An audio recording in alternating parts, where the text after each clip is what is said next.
사도신경 하심으로 5월 31일 새벽 예배를 하나님께 드리도록 하겠습니다. 나는 전능하신 아버지 하나님 천지의 창조주를 믿습니다. 나는 그의 유일하신 아들 우리 주 예수 그리스도를 믿습니다. 그는 성령으로 잉태되어 동정녀 마리아에게서 나시고 본디오 빌라도에게 고난을 받아 십자가에 못 박혀 죽으시고 장사된 지 사흘 만에 죽은 자 가운데서 다시 살아나셨으며 하늘에 오르시어 전능하신 아버지 하나님 우편에 앉아 계시다가 거기로부터 살아있는 자와 죽은 자를 심판하러 오십니다. 나는 성령을 믿으며 거룩한 공교회와 성도의 교제와 죄를 용서받는 것과 몸의 부활과 영생을 믿습니다. 아멘. 다 함께 찬송가 435장을 부르시겠습니다.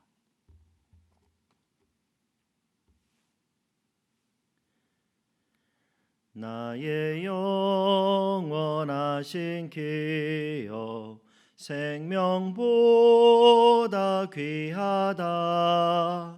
나의 갈 길 다가도록 나와 동행하소서. 주께로 가까이 주께로 가오니 나의 갈 길 다가도록 나와 동행하소서. 세상 부귀한 일함과 모든 명예 버리고 험한 길을 가는 동안 나와 동행하소서. 주께로 가까이 주께로 가오니 나의 갈 길 다가도록 나와 동행하소서. 어두운 골짝 지나가며 험한 바다 건너서 천국 문에 이르도록 나와 동행하소서. 주께로 가까이 주께로 가오니 나의 갈 길 다가도록 나와 동행하소서.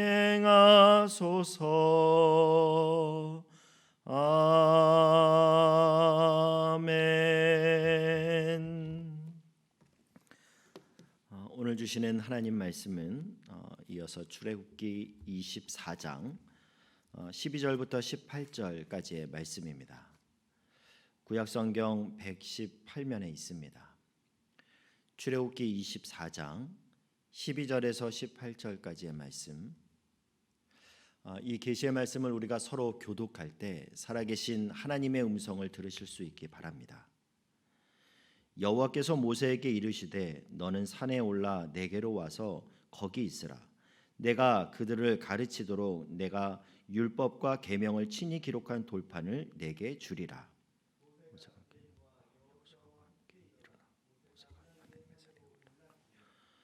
장로들에게 이르되 너희는 여기서 우리가 너희에게로 돌아오기까지 기다리라. 아론과 훌이 너희와 함께하리니 무릇 일이 있는 자는 그들에게로 나아갈지라 하고.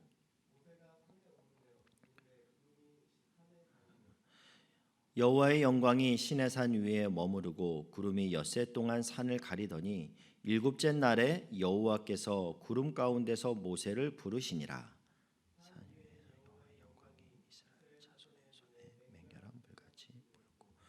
모세는 구름 속으로 들어가서 산 위에 올랐으며 모세가 40일 40야를 산에 있으리라. 아멘. 오늘 우리가 읽은 출애굽기 24장은요.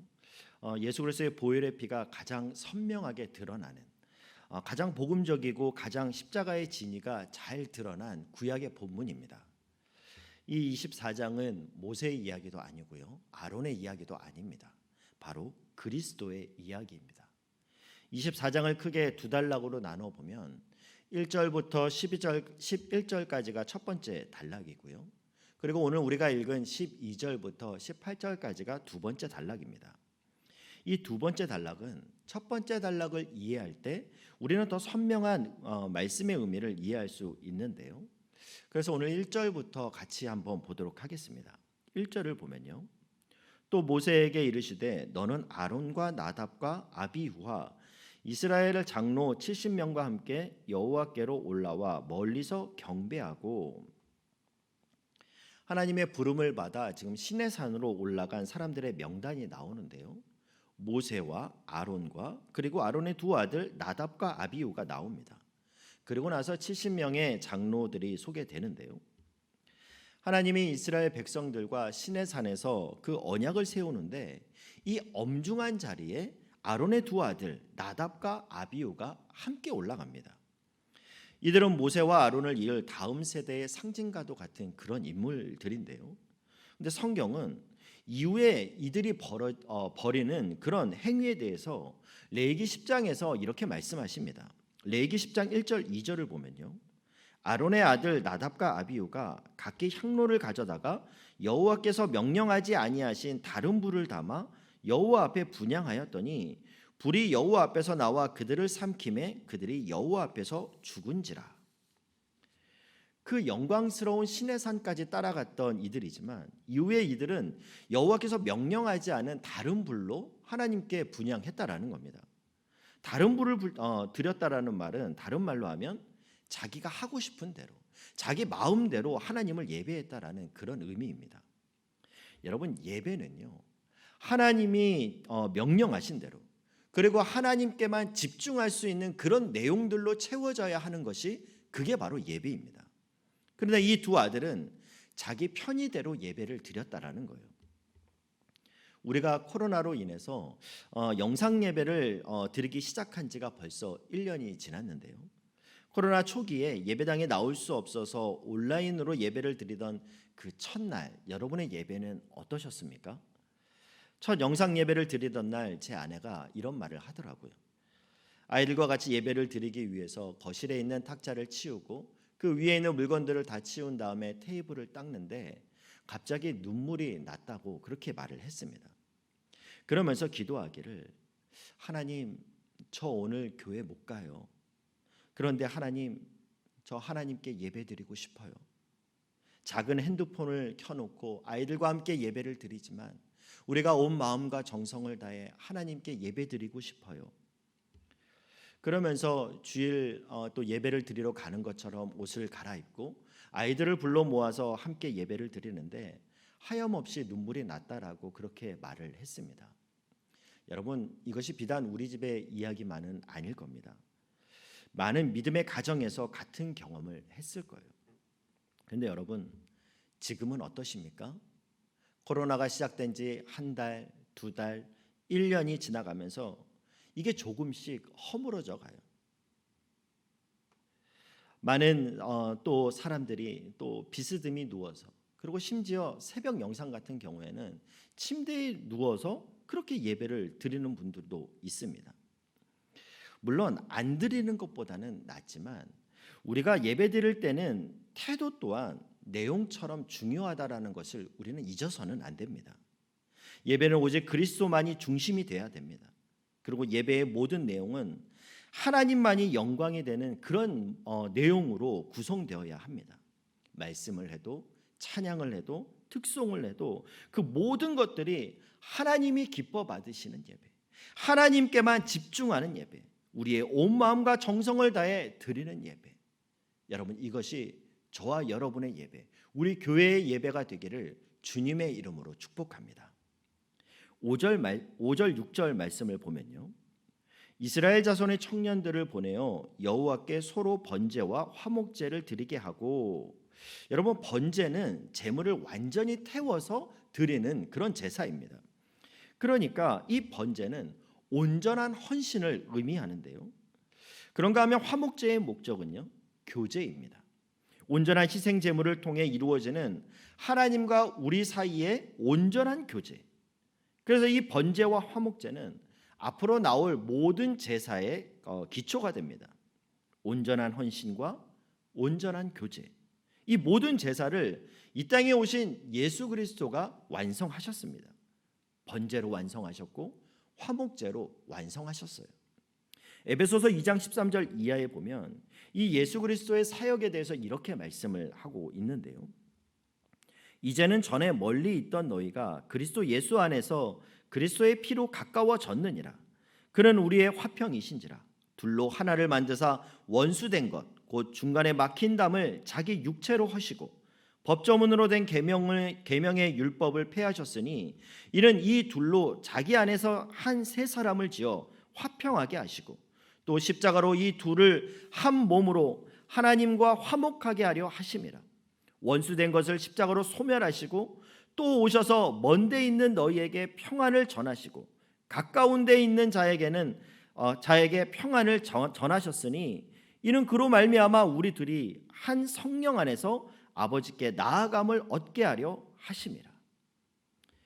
이 예수 그리스도의 온전한 헌신이 우리로 하나님과의 온전한 화목의 길로 인도하셨습니다. 그 십자가의 은혜가 오늘도 우리를 하나님 앞으로 이끌었고 그 피가 이 땅의 모든 죄와 저주와 죽음에서 우리를 건지셨습니다. 여러분 이 사실을 믿으실 수 있기를 바랍니다. 그래도 지금도 하늘 보좌 우편에서 우리를 위해 하나님께 중보하고 계시는 우리 주님을 친구 삼아 우리가 이 땅을 살아갈 때 모든 죄와 사슬을 벗은 자로 하나님과 화목게 된 자로 두려움 없이 승리하며 믿음의 발걸음을 걸으실 수 있기를 주님의 이름으로 축복합니다. 6절 보겠습니다. 모세가 피를 가지고 반은 여러 양푼에 담고 반은 제단에 뿌리고 제단에서 제물이 흘린 그 피를 반으로 나눠 가지고요. 그 반은 제단에 뿌립니다. 그리고 남은 반은 어떻게 합니까? 7절 8절을 보면요. 언약서를 가져다가 백성에게 낭독하여 듣게 하니 그들이 이르되 여호와의 모든 말씀을 우리가 준행하리라. 모세가 그 피를 가지고 백성에게 뿌리며 이르되 이는 여호와께서 이 모든 말씀에 대하여 너희와 세우신 언약의 피니라. 그 피를 받아가지고 반은 제단에 뿌리고요. 나머지 반은 하나님의 언약서를 낭독한 다음에 백성에게 그렇게 뿌렸습니다. 이것은 하나님과 이스라엘 백성들 사이에 맺은 피의 언약을 의미하는데요. 그런데 7절에 보면 백성들에게 피를 뿌리기 전에 모세는 먼저 백성들에게 언약서를 낭독했습니다. 언약서 낭독이 먼저라는 거예요. 제가 이 말씀을 묵상하는데 제 마음에 이런 결단이 생겼습니다. 내가 이 코로나 시대를 보내면서 이 하나님의 언약서를 창세기부터 계시록까지 그 성경을 낭독하고 녹음해야겠다. 그리고 그 녹음한 것을 제가 다니면서 이렇게 들을 뿐만 아니라 우리 아이들에게도 들려줘야겠다. 이런 결단이 생겼습니다. 여러분, 우리가 코로나 시대에서만 할 수 있는 것들이 있습니다. 사람들과의 교제가 제한되고 하나님 앞에 머무는 시간이 확보될 수 있는 이 코로나 시대에 저는 여러분에게 도전합니다. 여러분, 우리가 조금이라도 좋은 목소리를 가지고 있을 때요, 저처럼 말씀을 읽고 녹음해 보시길 바랍니다. 이 시기에 성경을 필사해 보는 것도 참 좋을 것 같습니다. 저희 어머니는 76 되시는데 지금 성경을 필사하고 계세요. 그 성경을 다 필사하고 나면 그 적었던 노트들을 모아서 제가 책으로 만들려고 합니다. 말씀을 낭독하고 말씀을 필사하고. 여러분 지금 마음에 어떤 감동이 오시는 분은 바로 오늘부터 시작해 보시기를 바랍니다. 이렇게 언약서를 낭독하고 난 다음에 남은 피를 백성들에게 뿌리는데요. 이것이 갖는 의미가 뭐냐면 하나님의 입장에서 이런 마음을 갖고 있는 거예요. 이 계약은 너와 나 사이의 계약이다.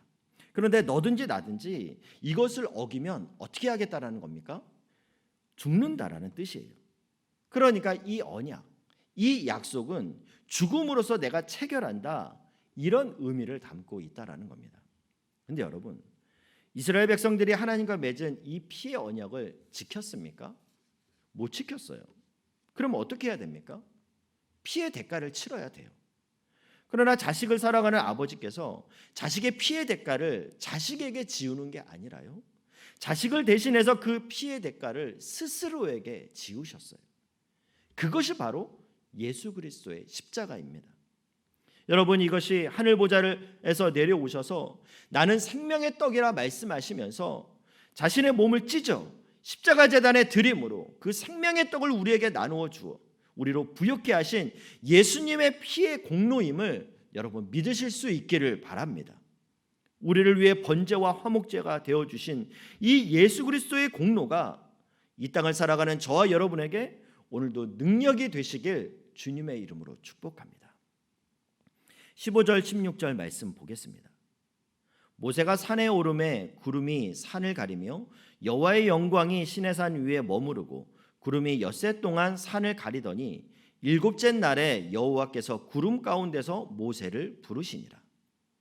이 시내산을 가렸던 이 구름은요, 우리가 잘 아는 그런 뭉게구름이 아닙니다. 이 구름은 하나님의 영광과 하나님의 임재를 상징해요. 이 구름이 모세가 산에 올라간 엿새 동안 산을 가렸다라고 나옵니다. 모세는요, 이 하나님의 영광을 체험하면서 엿새 동안 잠잠히 하나님을 기다렸습니다. 그리고 7일째 되던 날 하나님의 음성이 그에게 들려졌다라는 거죠. 사랑하는 형제자매 여러분, 우리가 하나님의 음성을 듣기 위해서는요, 하나님의 임재 가운데, 하나님의 영광 가운데 이렇게 잠잠히 기다리는 이런 기다림의 시간이 필요해요. 오늘 우리 시대는 인스턴트 문화, 스피드 문화가 지배하고 있다 보니까 뭐든지 빨리빨리 하려고 하는 조급증에 걸려 있습니다. 그러다 보니까 우리는 하나님의 임재 앞에 잠잠히 머무르는 그 법을 잊어버렸어요. 그래서 하나님을 잠잠히 기다리는 것에 익숙하지 못해요. 그러나 여러분, 믿음은 기다림입니다. 영성은 침묵과 기다림 속에서 성장합니다. 모세는 엿새 동안 시내산에서 하나님을 기다리면서 온전한 침묵과 고요 속에서 머물렀습니다. 마찬가지로 우리는 하나님의 임재 앞에 잠잠히 거할 줄 알아야 합니다. 세상의 시끄러운 소리로부터 떨어져서 내 안에 하나님의 은혜가 고일 수 있도록 잠잠히 하나님의 임재 앞에 머물러야 합니다. 이 새벽 오직 하나님의 얼굴만을 구하며 하나님이 그 임재하심으로 나를 덮어주시길, 하나님의 그 세밀한 음성으로 나를 만나주시길 잠잠히 주님의 발 앞에서 기다리는 저와 여러분이 될 수 있기를 바랍니다. 그럴 때 일곱째 날에 여호와께서 구름 가운데서 모세를 부르신 것처럼 하나님이 저와 여러분에게도 주의 음성으로 만나주실 줄 믿습니다. 바라기를 오늘 이 새벽이 그런 영적인 충만한 은혜가, 그리고 시내산을 덮었던 하나님의 영광의 구름이 저와 여러분에게 이 공간 가운데, 여러분이 있는 공간 가운데 충만히 오늘도 역사하시길 주님의 이름으로 축복합니다. 기도하겠습니다. 사랑하는 하나님, 예배의 주인은 오직 하나님이심을 고백합니다. 그 하나님께 드리는 우리의 예배가 형식적이고 편의적이 되지 않게 하시고 하나님께만 집중하는 그런 예배 되게 하여 주시옵소서. 코로나 시기를 보내며 더욱 말씀 앞에 서게 하시고 잠잠히 하나님의 얼굴을, 하나님의 임재만을 구하는 자 되게 하여 주시옵소서. 그리하여 마침내 주의 영광에 이르는 저와 우리 가정 되게 하여 주시옵소서. 예수님의 이름으로 기도합니다. 아멘. 하늘에 계신 우리 아버지, 아버지의 이름을 거룩하게 하시며 아버지의 나라가 오게 하시며 아버지의 뜻이 하늘에서와 같이 땅에서도 이루어지게 하소서. 오늘 우리에게 일용할 양식을 주시고 우리가 우리에게 잘못한 사람을 용서하여 준 것 같이 우리 죄를 용서하여 주시고 우리를 시험에 빠지지 않게 하시고 악에서 구하소서. 나라와 권능과 영광이 영원히 아버지의 것입니다. 아멘. 이 시간 우리가 함께 기도할 때요, 말씀을 붙잡고 기도할 때 하나님이 찾으시는 그 예배자가 되기를 원합니다. 그 예배자, 단 한 사람의 예배자 제가 되기를 원합니다. 모든 세상의 분주함을 내려놓고 오직 하나님과의 그 깊은 친밀함 가운데 들어가길 원합니다. 이 새벽 주의 영광으로 나와 우리 가정을 붙잡아 달라고 그렇게 기도하시길 바랍니다. 그리고 오늘은 월요일인데요, 구미교회를 위해서 기도해 주시길 바랍니다. 하나님 이 교회 가운데 하나님의 임재와 하나님의 영광이 충만하길 원합니다. 모든 예배의 또 구성 요소 하나하나마다 하나님의 영광이 드러나게 하시고, 하나님 이 예배에 참여하는 모든 자들이 주의 영광 가운데, 기쁨 가운데 주의 얼굴을 만나는 하나님 그런 은혜를 누리게 해달라고 기도해 주시길 바랍니다. 그리고 각자가 가지고 나온 기도의 제목을 가지고 우리가 함께 기도하도록 하겠습니다.